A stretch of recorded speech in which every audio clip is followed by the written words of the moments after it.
Hey, salut à toi! T'es-tu déjà retrouvé dans une situation où tu t'es demandé pourquoi tu n'arrives plus à grandir? Grandir dans tes connaissances, grandir dans tes compétences ou peut-être même grandir dans ta foi en Jésus. Tu te sens comme arrêté, stagné, figé. Pourtant, tu sais qu'il est essentiel de grandir avec Jésus dans ta foi. Tel un enfant qui a besoin de tous les apports nécessaires à sa croissance, pour grandir en Christ, tu as besoin de la nourriture spirituelle pour croître. La lecture de la Bible, la prière, la louange, ainsi que les réunions fraternelles font partie de ce que tu as besoin pour toujours plus t'élancer dans ta vie avec le Seigneur. Mais ce qui restera sûrement le plus important et le plus puissant apport spirituel pour toi, c'est l'expérience personnelle de la présence de Dieu. Le Seigneur rappelle sans cesse dans la Bible qu'il est avec nous. Depuis le Jardin d'Éden et même après la chute, il n'a jamais voulu se séparer de nous.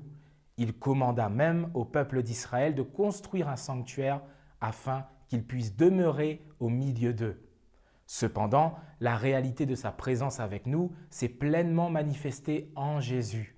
Son attribution d'Emmanuel proclame qu'il est Dieu avec nous. Alors qu'il retournait au ciel, il nous a même promis d'être toujours avec nous jusqu'à la fin du monde. Et il demeure avec nous et en nous pour toujours au travers du Saint-Esprit. Au retour de Jésus, nous le verrons face à face et nous serons toujours avec notre Seigneur. Sa présence est indispensable. Dieu est avec nous à tout instant. Mais que signifie vraiment faire l'expérience de la présence de Dieu avec nous? Dieu a tellement aimé le monde. Faire l'expérience de la présence de Dieu avec nous, c'est d'abord comprendre que Dieu nous aime. Il nous a aimés avant que nous n'existions.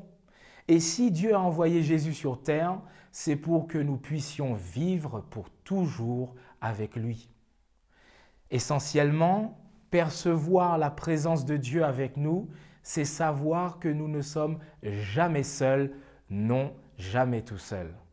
Ce Dieu qui ne change pas se manifeste de différentes façons par rapport à nos différences et nos sensibilités. Pour l'orphelin et le nouveau-né, il est un père.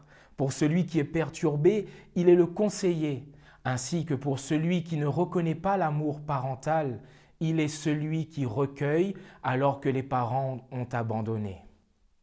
Savoir que Dieu est toujours présent, c'est posséder une joie inaltérable.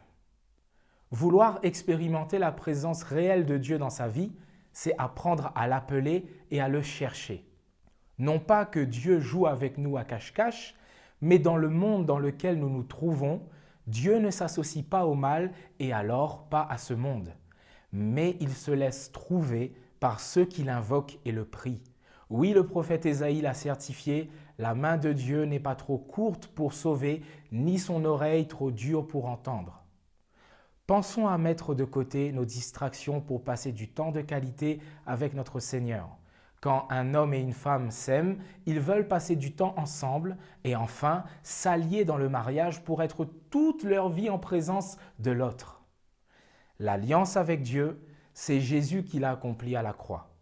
Vous voulez expérimenter la présence de Dieu avec vous? N'oublions jamais que Dieu n'est jamais plus loin qu'à une prière de nous. Vous voulez que l'on prie ensemble? Prions.